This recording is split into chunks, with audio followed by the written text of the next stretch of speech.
Hello mga mahal kong followers, si Madam Mamay niyo po ulit ito. Ngayon ang reading na to ay para sa career ko. Career energy ang nasasagap ko ngayon. At ramdam ko na kung nanonood ka ngayon, baka isa ka sa mga taong napapatanong kung nasa tamang landas ka pa ba talaga ng career mo, no? Tama pa ba itong tinatahak ko o dapat ko na ba itong isuko? No? Kung yan ang tanong mo sa sarili mo ngayon, para sa'yo itong mensahe na to. At ito ay timeless, no, reading. Kung kailan mo ito mapanood, ay yan yung tamang oras po. No? Start na po tayo.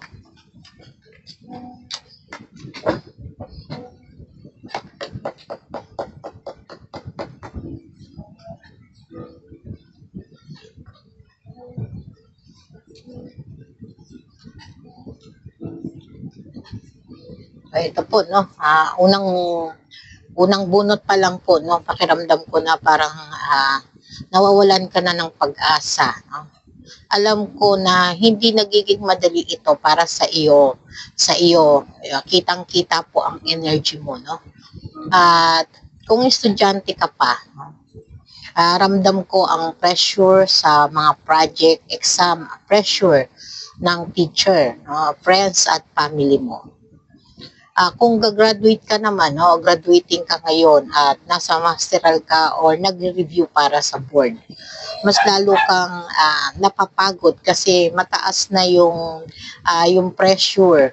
Mataas yung pressure at napapagod ka na kasi parang natetense ka, no, at baka hindi mo maipasa, no, at hindi lang dahil sa dami ng ibang tao kundi pati ng sarili mo, no, baka diyan po, no. At minsan naiisip mo para ba talagang sa akin ito, worth it pa ba lahat ng puyat, sakripisyo na ginawa ko.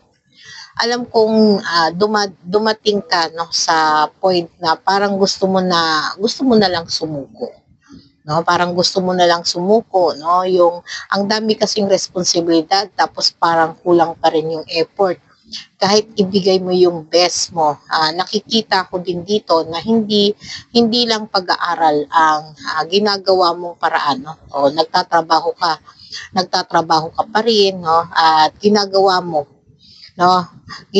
mo para sa sarili mo at minsan may conflict pa, no, sa relationship ninyo ng partner mo o ng iyong karelasyon, pero di mo muna iniintindi kasi feeling mo sasabog ka na, no?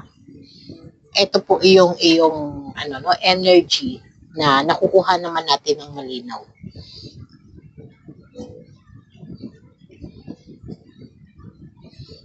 Ito po, no, nasa stage ka na, no, parang napipressure ng sobra. Hindi lang sa pag-aaral o sa career path mo, no, kundi sa paligid mo rin. Baka may family ka rin o friends na o mentor na umaasa sa iyo o ikaw yung inaasahan ng pamilya mo, no, na mag-aahon sa hirap at naiisip mo lang, no, lagi yon, no, kaya medyo pressure ka. Ayoko ma-disappoint sila, no, pero dahil doon nakakalimutan mo na minsan yung pinakamahalaga, no, na kung bakit mo pa ginagawa, no, yung mga ginagawa mo, no, at hindi ito yung para lang sa kanila, ha. Ginagawa mo ito kasi nakikita mo yung future mo dito. May calling ka, may vision ka, no? May pangarap ka na gustong abutin. Pero dahil sa pressure, no, naiisip mo tuloy na baka hindi ito para sa iyo, no? Kaya ngayon, no, parang nako-confuse ka lang. Itutuloy ko pa ba o ihihinto ka na lang at magpo-focus magtrabaho? No, yun yung mga tanong mo, no, na laging gumugulo sa isipan mo, no. Ang nakikita ko din dito, no, para sa iyo talaga itong tinatahak mo na nasa tamang landas ka, no, pero kailangan mong baguhin, no, ang perspective mo o iyong point of view mo, ha. Yun po, no, kailangan mong pag-isipan, pag-aralan, no, at muni-munihin po, no, para hindi ka masyadong nape-pressure po, no. Pero kailangan mong baguhin ang takbo ng isip mo, ha. At hindi kailangan no perfect ka palagi. Hindi mo kailangan i-compare ang sarili mo sa iba. No? Hindi rin sukatan ang isang bagsak o isang mahabang score para sabihin mo na hindi ito para sa iyo. Kasi ang totoo, binibigyan ka ng challenge ngayon, hindi para sukuan mo, kundi para palakasin ka, no? Para maging matatag, no? Para ihanda ka sa mas malaking bagay na darating. Kaya kung nararamdaman mong parang wala nang maniniwala sa'yo, tandaan mo, hindi mo kailangang patunayan ang sarili mo sa kanila. Ang importante, naniniwala ka sa sarili mo. No? Huwag mong hayaan no, na lamunin ka ng pressure o gawin mo iyon kaya mo to, no? At huwag mong i-push ang sarili mo sa point na nawawala na yung saya at enjoyment mo. Kasi dapat kahit mahirap, no? Kahit may struggle, dapat nararamdaman mo pa rin yung parang apoy o thrill na sa puso mo. No, yung purpose kasi, no? Yung purpose na yung pakiramdam mo na masaya ka, no? After mong gawin, no, yung mga ginagawa mo. Kasi kahit pagod or walang tulog, alam mo yung masasabi mo sa sarili mo na sulit ka, no? Kung mababa naman ang nakukuha mo ngayon, okay lang, no? Ang mahalaga ibigay mo yung best mo. Walang taong perfect, no? At walang journey palaging madali or easy lagi, no? May mga pagsubok.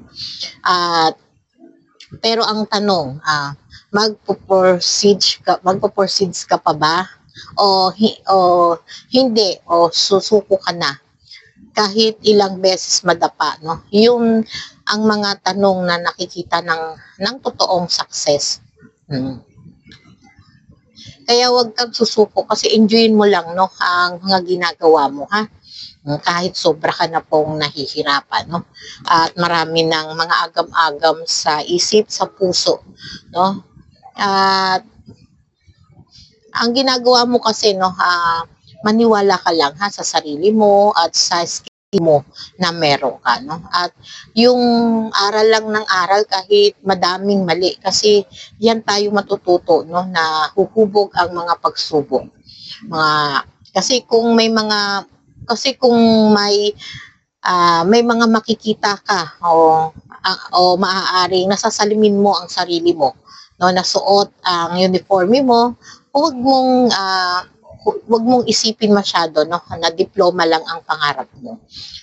Ibig sabihin no, posible at para sa iyo talaga ito, no, kasi dito ka masaya, no. Dito mo nakikita yung pagmamahal mo po, no. At ang sabi ng card, no, sa mga tanong mo ay yes po, no. Nasa tamang landas ka at para sa iyo ito. Na wag mo lang isipin na ginagawa mo ito, no, para sa iba, no. Ginagawa mo ito para sa sarili mo, sa future mo. Kasi sa huli ay ikaw ang magbe-benefits nito, no. Ikaw ang aangat at ikaw ang makakakita ng bunga ng lahat ng hirap at tiyaga mo, no. Huwag kang titigil, no. Huwag kang matatakot at huwag kang mawawalan ng pag-asa. Laban lang, ha. Laban lang po, no. So ayun. Maraming salamat po, no, mga mahal kong followers. Yun yung mga mensahe para sa karir mo, ha. Kung isa ka sa mga nagdadalawang isip kung tama ba itong landas na tinatahak mo, tandaan mo, ito ay para sa iyo, no. Huwag mong gawing obligasyon o paasahin ito, no. O huwag mong gawing pressurein o ang sarili mo. Huwag mo dahil mahal mo at nakikita mo dito mo ang reading na to, i-comment mo na lang, no, sa baba. At para naman sa mas personal, no, at detalyeng reading, nasa description ng link, no, para sa private reading. At syempre live ako araw-araw, ha, sa TikTok para magbigay sa inyo, no, ng gabay araw-araw yan, ha. Umaga, hapon at gabi po, no. Maraming salamat po.